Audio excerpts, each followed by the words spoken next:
Phụ nữ để có được trái tim của chồng, không ngại sử dụng những kỹ năng đã học, dụ dỗ đàn ông ngủ chung giường với anh ta, và đàn ông cũng không chống lại được cám dỗ. Ôm vợ một đêm, phụ nữ nghĩ như vậy là có được chồng, thích thì không ngờ. Chồng gọi tên em gái trong mơ. Bình Nhi, trái tim của người phụ nữ bị tổn thương tan vỡ ngay lập tức. Tại sao trong trái tim bạn chỉ có lời nói đùa? Hắn tên là Tô Uyển, là hoàng hậu tôn quý nhất của Nam Cương, bởi vì từ nhỏ đã yêu mến hoàng đế, cho dù không được trái tim của đối phương, nhưng để củng cố ngai vàng của mình, uống thuốc độc, dùng tính mạng của mình để ổn định đất nước của hắn. Trước khi hắn chết, gửi cho chị gái Tô Nham một bức thư tuyệt mệnh, để hoàn thành nguyện vọng của chị gái. Sau khi Tô Uyển qua đời, phải cưới hoàng đế không yêu làm vợ. Trong những năm trở thành hoàng hậu mới, hoàn toàn từ bỏ cuộc sống của mình. Mọi thứ đều đặt hoàng đế và hoàng tử lên trên hết, đến mức làm tổn thương người đàn ông yêu anh nhất, Vũ Văn Uyên, vốn tưởng mấy năm nay buồn, có thể đổi lấy một cuộc sống ổn định, không ngờ hoàng đế độc ác, để làm cho màu sắc hoàn toàn thuộc về chính mình, thiết kế đưa Vũ Văn Uyên vào cung điện, sau đó thả ra ngàn quân vạn mã để giết hắn, nhưng võ công cao cường Vũ Văn Uyên vẫn chống đỡ đến cuối cùng. Để tiêu hao ý chí duy nhất của hắn, hoàng đế lại dùng chiêu độc, đem Tô Nham 5 hoa trói lớn vận chuyển ra ngoài thành phố. Nhìn người phụ nữ yêu nhất bị đối xử như vậy, Vũ Văn Uyên lập tức mềm lòng, hắn ném bảo kiếm đi về phía Tô Nham. Cho đến lúc này, Tô Nham mới nói hết lòng mình đối với Vũ Văn Uyên.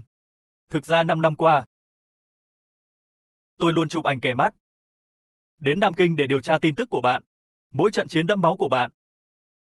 Trong lòng tôi rất sợ. Tôi rất vui vì tôi ngưỡng mộ bạn nhiều như thế nào.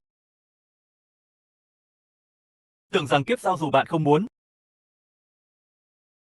tôi cũng muốn ép buộc bạn. Nghe được lời thú nhận của Tô Nham với chính mình, Vũ Văn Uyên cuối cùng cũng biết, thì ra tình yêu mấy năm qua không lãng phí. Nhìn dáng vẻ tình cảm của hai người, hoàng đế giận dữ, lập tức bảo cấp dưới gửi mũi tên. Cặp đôi này sinh ra trong thời kỳ khó khăn, trước thảm họa không thể trốn thoát, chọn bình tĩnh đối mặt. Miễn là bạn ở bên cạnh tôi.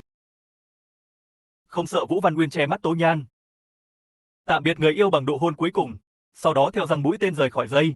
Vũ Văn Uyên lập tức bị vạn mũi tên xuyên tim, sau đó hắn phun ra máu, lần cuối nhìn người yêu, rồi ngã xuống tuyết.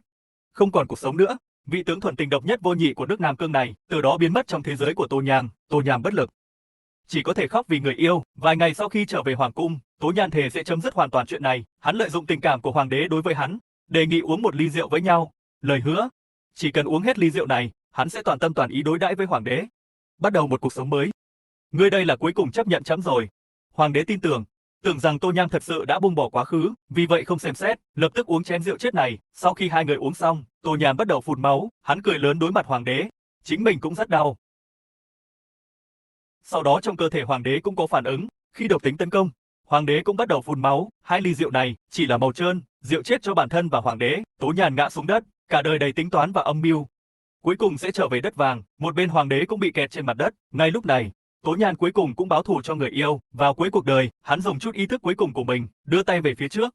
Trong cơn mơ hồ, hắn nhìn thấy đồ trang sức treo mà Vũ Văn Uyên đeo, hắn biết là người yêu đến đón hắn, dù đời này không thể làm vợ chồng, nhưng hóa ra là Tố Nhan và Vũ Văn Uyên có thể trở thành một đôi bay cùng cánh, bình thường không bao giờ tách rời.